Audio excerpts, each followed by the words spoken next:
Welcome to the Politics of Everything. I'm Amber Daines, your host and podcast producer.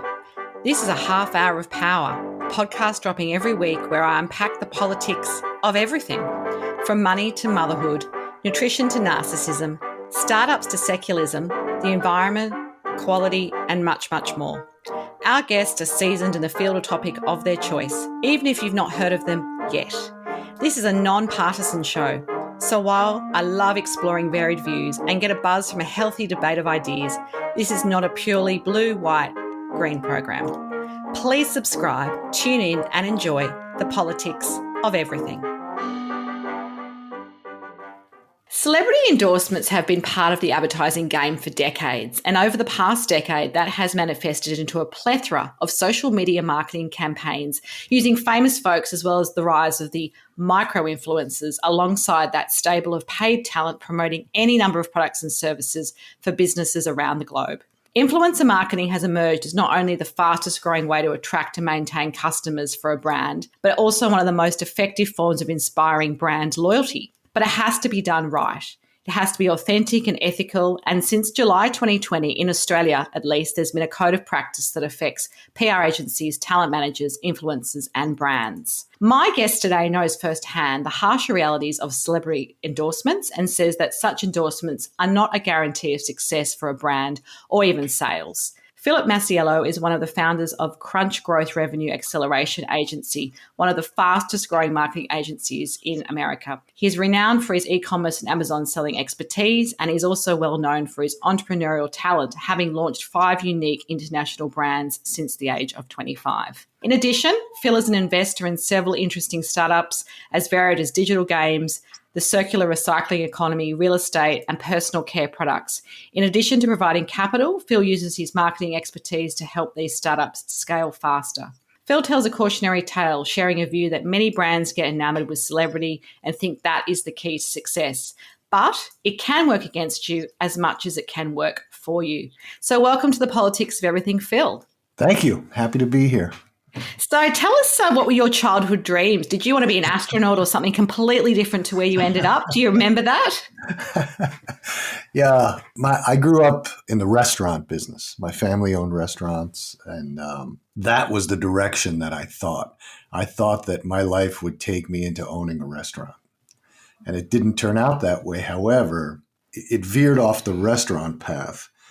I went and got a culinary education, and then I went and went to hotel and restaurant school and graduated with a bachelor degree in that business. But while I was doing it, I realized that's not what I wanted to do. The restaurant business is a very difficult business and a lot of hours, and it's a very difficult lifestyle. And I realized that I didn't want to do that. I wanted to be more higher level, I think is a better way of saying it. So I decided to go to graduate school and get my master's degree in business. While I did that, I got involved with a specialty food retail chain. So I was still in the food business, but more on the retail side of it. So it all worked out, but it changed its pattern, so to speak. Absolutely. Well, that's interesting that somehow that kind of intersected your family background and business, but obviously your first love is business, given how many brands that you've actually launched and I guess all the different hats that you wear. On to the topic of the show, celebrity endorsements. You founded a skincare line with a supermodel for one of the shopping channels, and you did sort of share with me that even though that obviously this individual had credibility in the space and she'd written books on the concept and obviously was genetically blessed, that's why she was a supermodel, the business partnership wasn't a slam dunk. Do you remember why that was? And I guess the second part to that question is, what would you do differently? I'm sure that taught you something about this process of celebrity endorsements. Yeah, certainly. Everybody, I think, we all get enamored and say, oh, wow, we've got, this great face and this, credible person to not just endorse the product, but was actually a partner in the business, which we thought made it even more credible. Almost, it's so authentic, isn't it? If they've got a skin in the game, if you like, literally, no pun on the skincare line, but if they're part of the business, it's very different to just shoving their face on an ad, I imagine. Yeah, it was quite authentic. And the uniqueness of the skincare line was that the product was raw. It was not It was as pure and natural as you could get. So one of the problems when you make skincare is you take all the ingredients, you emulsify them, and you heat them. And by heating them, you basically are losing all the benefits that were in that natural product. So we figured out a way to make it using an emulsification with coconut oil, aloe, and a few other items. And so it was really a breakthrough. And we had a celebrity involved, and they had written books on the whole raw concept, and they were definitely entrenched in it, and they were beautiful. And the problem became, from the consumer's perspective, twofold. First, well, she's a supermodel, and I'm not a supermodel, and of course she looks beautiful. Look at her. She's a supermodel. She has people putting on her makeup. So the first thing we learned was, if we're going to go on television, which we were on the shopping channels, Canada and the US, that we sort of had to dress her down, not go out there as a model, but go out there as a woman, and just as a person. Don't go out there with all the makeup on, with the hair done. A high end, I guess, clothing and all the bits and pieces you expect from someone who, I guess, works in fashion or skincare. And yeah, I can imagine what she looked like. Exactly. So a very simple shirt and a very simple pair of slacks to talk about the product. But even that, wasn't ideal, because then the second problem that we had was, in order for me to get the benefits of doing this from a consumer's perspective, in order for me to get the benefits of doing this, I have to change my lifestyle to be a raw foodist. And so we had to sort of change the way that we presented the product line, as well as the celebrity. So it all sort of worked together, and it took us about 18 months to figure that all out and change everything before we really started to see the growth that we expected. So the first 18 months of the business, it was really a struggle to try and figure all these pieces out, understanding the consumer, looking at what the consumer was giving us and feedback. And one of the beautiful things I like about television shopping is the immediacy of the feedback you get from the consumer. So that all worked in our favor, but it was very difficult to figure out. And I think people think... And expensive, I imagine, too. You'd have to go through a bit of trial and error to get this right. Absolutely. We had to test messaging. We had to continually work on messaging, and it was a very difficult time. But, it worked out in the end. But again, it took us quite a while. And just like everybody, we thought this is just going to be great. Everything's going to be rosy. Our projections are going to be fantastic. And it just didn't turn out that way. Absolutely. Celebrity endorsement refers to a marketing strategy whose purpose is to use one or multiple celebrities sometimes to advertise a specific product or service. The primary goal in this case is to reach, I guess, a greater audience represented by that celebrity's fan base. And just to bring that into some sort of tangibility, I'm thinking of examples like, the lines of perfumes you see which have, Britney Spears' name on it, clothing lines by Jessica Simpson, the actress and singer. And this will kind of age me, but I remember Michael Jordan drinking Gatorade in the 80s and 90s, and I had to be like Mike, so I had to go drink Gatorade before I could possibly play basketball, clearly. But in a more cynical consumer world, is there any way to ensure these endorsements can last beyond that one sort of campaign? I think, the life length, if you like, the lifespan seems to be getting shorter. We kind of don't let people sort of represent a brand for years on end, perhaps like we did, because, consumers just are always hungry for new, different, and probably stop listening after a while. Is there any way you think you can maintain that longevity perhaps with an endorsement? I think a lot of it has to do with selecting the right endorsers for the right product and understanding how the consumer relates to that endorser. And also, a lot of times when something negative happens with the endorser, the whole thing falls apart, right? So I think Michael Jordan is a good example of longevity, because we've still got the Air Jordan line of product. He's not gotten any negative press, negative publicity. He's not been embroiled in any scandals, versus somebody like a Tiger Woods that has, right? So I think that's part of it. But it really comes down to making sure that you've got the right endorser for your product and that endorser connects with the consumer the way that you want, and the right consumer. A lot of times, and you see it every day when you look at social media, there's people out there, pitching product, but it doesn't necessarily relate. or correlate to sales. I remember a couple of years ago, there was a study done about Twitter and about some of the big celebrities that had millions and millions of Twitter followers. And I forget who the celebrity couple was, but it's not important. But there was a celebrity couple, and this Porsche dealership gave a free car to the celebrity couple. And all they asked for was to post on their social media and talk about it and talk about the free car. And they expected to get sales from it, and they didn't get one. And Yeah. these people had millions and millions and millions of followers, and it just sort of goes to show that sometimes you have to look at, in addition to the endorser, what the comments are, in the comment section, who's really following them, and are they engaged? Exactly. And are they your demographic? So are they potentially Porsche buyers or are they Sure, not? It doesn't make any sense just to kind of throw a car at someone and hope that that strategy would work. Yeah, obviously it's a very high-end purchase. It wouldn't be for everyone. So it's interesting. And I suppose I love the fact that you just touched on, I think, a little bit earlier, that idea, say, for example, with Tiger Woods, when he had personal issues in his life and they were very publicly played out because of who he was.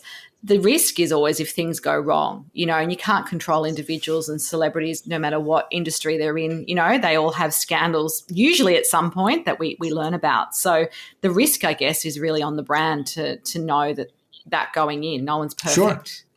sure. You have to be careful about who you select, and there has to be some sort of a congruency. I'll give you another example. When we were in the razor business, we had a Olympic swimmer that was involved in the company as an investor because they had used the product. And as a swimmer, they were shaving their entire body.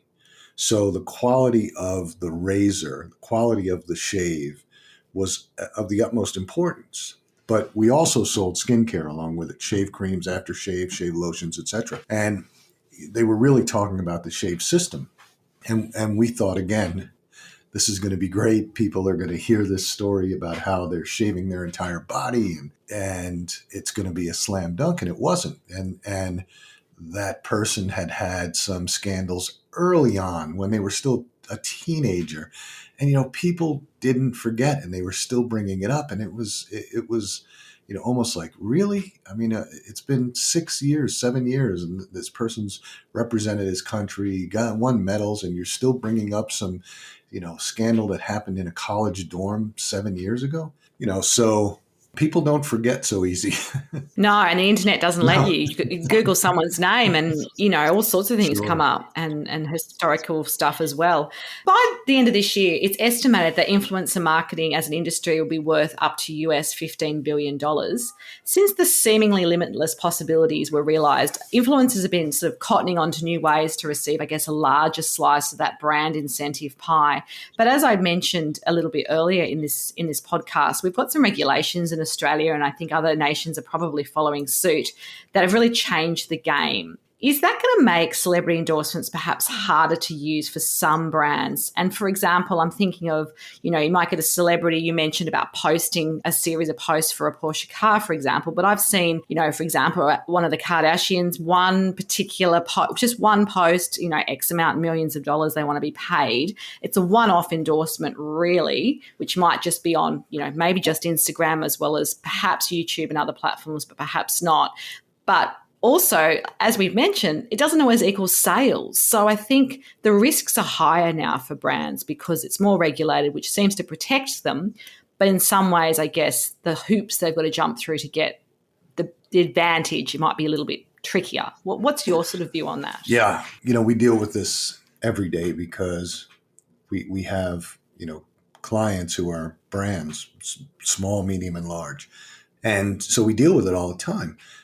And the beauty about, in my opinion, the beauty about digital marketing is that everything can be measured, right? Versus television marketing or versus, ads in newspapers and things like that. I mean, there's ways to measure, but it's not as finite. And, the problem that I've always had with influencer marketing is measuring the payback, right? And I think a lot of brands get enamored very quickly with, oh, I can get this person and they're going to do a post for me, and they only want, $10,000 for the post, but I think it's worth it because we'll get sales out of it. And I always say, well, if you have that money, that's fine. Most brands don't or don't want to, but let's measure it. And we have yet to find the correlation where it works. It generally turns out to be one-offs because nobody goes back again.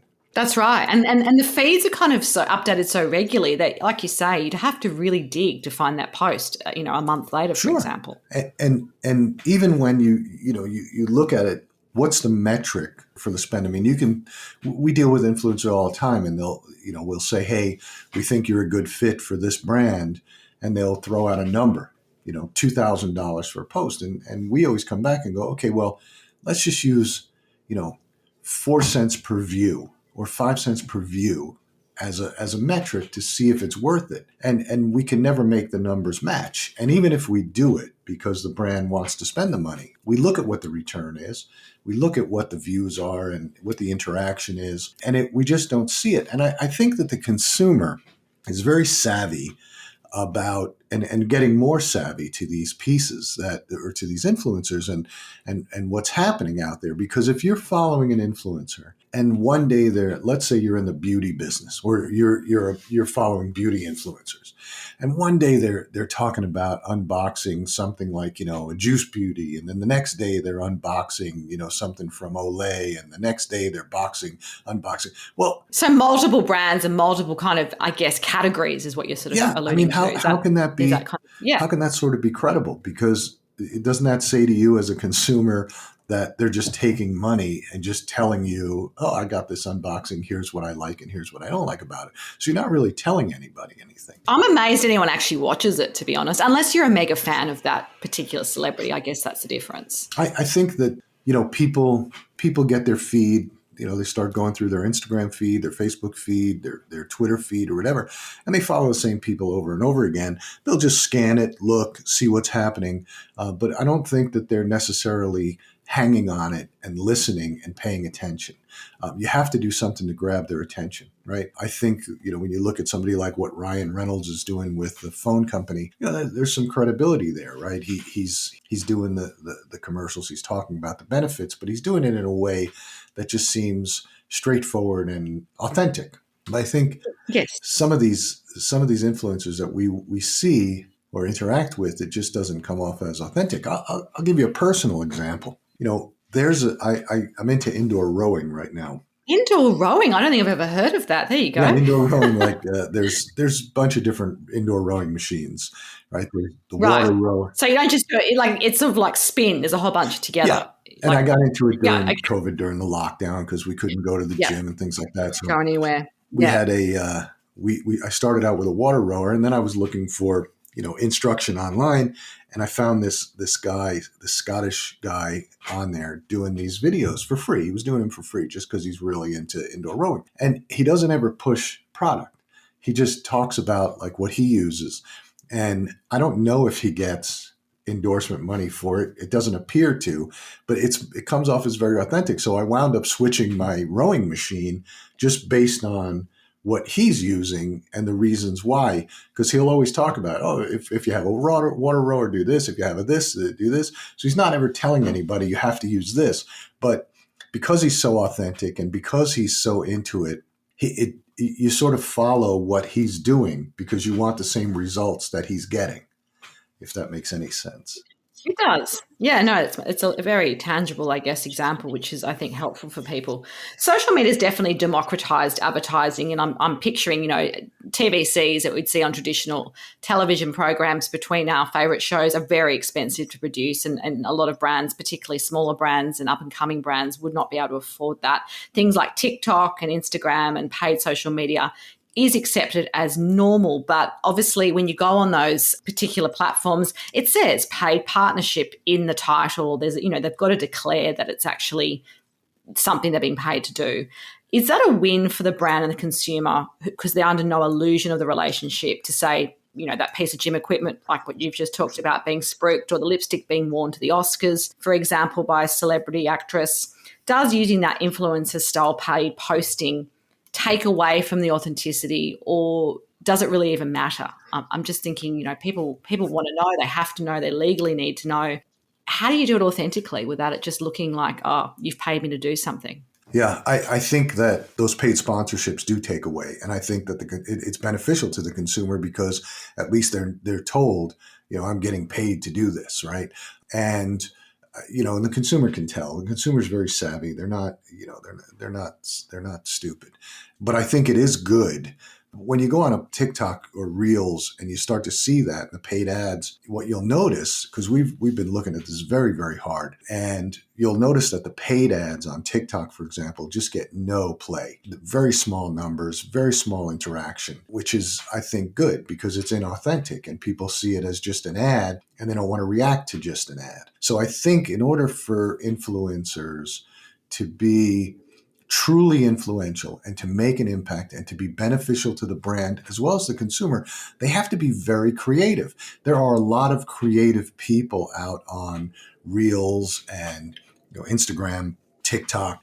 There are a lot of creative people out there doing a lot of creative things. And I think that what you're going to see over the next year or two is these influencers who were just out there trying to get 1 million followers so they can start making money. You're going to see them fall to the wayside. You're going to see them just not be as effective. And you're going to see real creative people that are producing, that are giving the consumer something, whether it's entertainment or whatever. They're giving the consumer something, and then and they're getting back from the consumer. So it's almost like a commercial, right? We all used to wait for the Super Bowl commercials at Super Bowl because they were funny, they were fun, they were very creative, and they'd spent a lot of money on them. Yeah. We knew that as well. Yeah. Yeah. And I think you're seeing the same thing happen on social, is that you've really got to be creative. You really got to stop the consumer in their tracks, make them focus to hear the message of what you're selling. But it's not selling, you can't shove it down their throat. You can't put it out in the face and say, I'm pushing this on you for no valid reason. There has to be a reason, and you've got to work it in creatively. Absolutely. And I always think, the success of a social media campaign is its shareability. Yep. So if I then flick on to my friends and say, you have to watch this, or isn't this funny, or I didn't know that, particular piece of information, or what about, would you consider buying this? I'd never thought about this product before. That's got to have a lot more value as well, which in a TVC, you don't really do that. You're just all watching it at the same time. And if you miss it, well, then you got to wait to look at it again, next time it runs. Look at the Dollar Shave Club video from a few years ago, and look what that did. Yeah, of course. That was very much shareability. And, things like that don't happen, every day. But the reality is that's what people should be striving for, because it's the gold standard, I think. Yeah, absolutely. Yeah. So who've been your greatest mentors? And are there one or two that come to mind that have had a big impact in your life and your career? I haven't, to be quite honest, I don't think I've had some really great mentors in my life. A lot of, what I've done and what I've learned, I've sort of had to figure out myself. But there was one person. There was one guy that I worked for back in the 90s. I don't even think he realizes the impact. And we're still in contact today. He's an investor and a private equity guy. But I worked for him for a short period of time, about 2 years. And he always pushed me, because I'm always thinking about things in a different way. And he always pushed me and said, you've always got to focus, two things. Always, always, always focus on who the customer is. I don't care what business you're in. I don't care what you're selling. I don't care what you're producing. Always think about the consumer and what they're going to be doing with it, what they're going to use it for. So keep your eye on the customer. Always, always, always. And the second thing is, understand the economics of your business. Those two things have stuck with me forever. And I still think about it today. We talk about it with clients all the time. Like, who's the customer for this? I know you want to do this, but who's the customer, and why is this beneficial to them? Because in the position we're in as an agency, we can only guide. We can't demand or tell people what to do. We just have to guide them. And a lot of times what you see in brands is you got people who want to do something because they want to do it or they think it's something cool. But you go, let's talk about this. Let's think about the customer. Let's think about, what they're going to see, what they're going to think about this.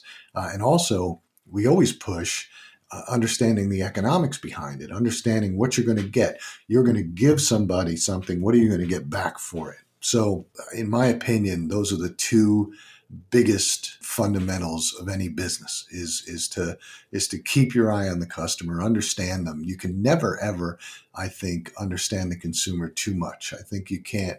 You've always got to look at data and what they're doing and where they are and try and stay one step ahead of them and always understand the economics of your business, because if you understand the economics of your business, then you know how much you can spend to get a customer, you know how much you can spend on customers, and you can make a lot better decisions.